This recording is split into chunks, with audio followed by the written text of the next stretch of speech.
So my name is Spencer Martin. I'm the Director of Athletic Bands at the University of Idaho. I am also here with the help of Vater Percussion and Vater Drumsticks. So again, we've been talking a little bit about drum set, and one of the basic kind of Latin grooves that your students will need to use and utilize early is called a Bossa Nova. It's another kind of Brazilian groove. And a lot of times, especially on younger jazz band charts, they'll just say Latin, and it's really, this is pretty much the one that they use. And there's a bunch of different variations, and we're not going to get into all the complex stuff, but just kind of show you the basic one that will work for your students. And what I really want to show is a basic technique to get the best sound for your students, and it's this cross stick, which can also be called a rim knock. There's all kinds of different words for it. We'll call it a cross stick. The best sound you're going to get is if you use the back end of the stick, you hold the stick backwards. And if you've been watching a lot of my other videos, I actually like to hold the stick backwards almost all the time, and it's for a couple different reasons. I used to play traditional grip a lot more, and it made it a lot easier to switch over like this. But now that I'm teaching so much, I almost play exclusively matched grip. And if I'm playing jazz things and I want to get to a cross stick, it just makes it easier than having to flip the stick around. And then if I'm playing kind of rock or pop things, it gives it a much fatter kind of backbeat rim shot all the time. And so I pretty much now always play it backwards. Certainly, that's just a personal preference.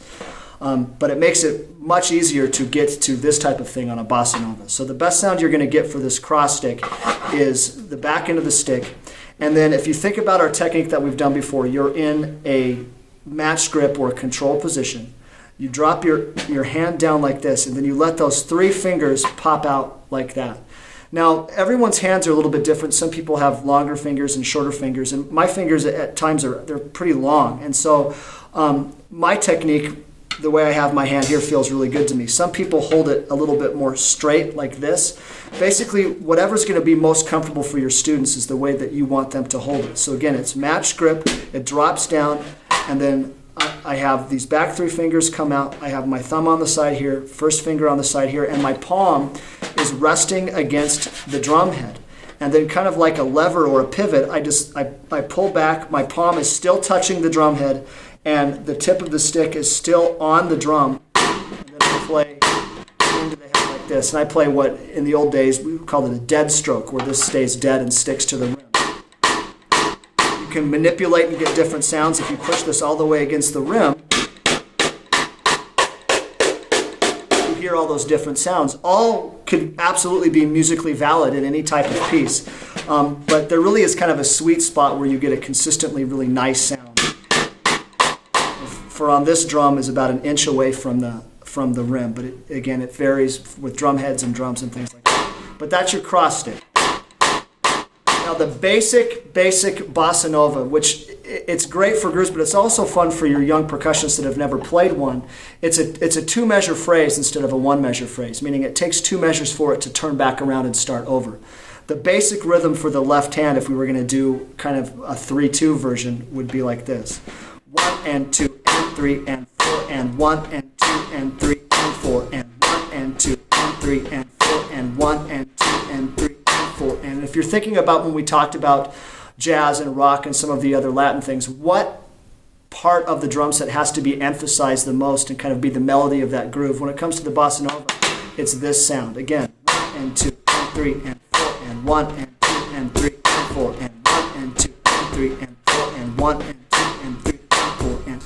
Now, you add your hi-hat on the eighth notes. 1 and 2 and 3 and 4 and 1 and 2 and 3 and 4 and 1 and 2 and 3 and 4 and 1 and 2 and 3 and 4 and... Now there's two variations you can use on the bass drum. For younger students, put the bass drum on 1 and 3. 1 and 2 and 3 and 4 and 1 and 2 and 3 and 4 and 1 and 2 and 3 and 4 and 1 and 2 and 3 and 4 and... Then traditionally it really has more of a heartbeat feel, where it's 1 and 2 and 3 and 4 and 1 and 2 and 3 and 4 and 1 and 2 and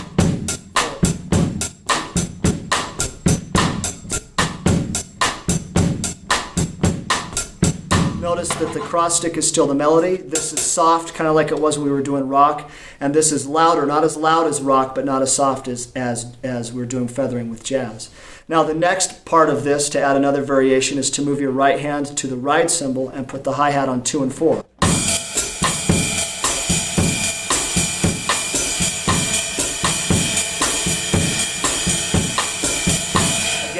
that technique using that rocking motion that we were doing with the swing beats. Now there's a bunch of different variations you can do on this. One of my favorite ones, especially with young students, is to play your right hand, or your hands in more of, I guess, what you would call a linear fashion, where you're now never going to have the hands hit at the same time. Every time you play your left hand, you will stop your right hand. So it would sound slowly like this. 1 and 2 and 3 and 4 and 1 and 2 and 3 and 4 and 1 and 2 and 3 and 4 and 1 and 2 and 3 and 4. So it gives it kind of a different sound and a different feel that students can utilize. If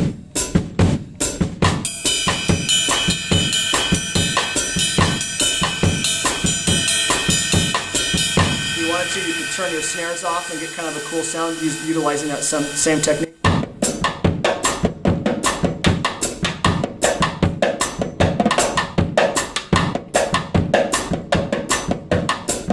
It's also nice if you have to play kind of a faster bossa nova and your hand's going to wear out.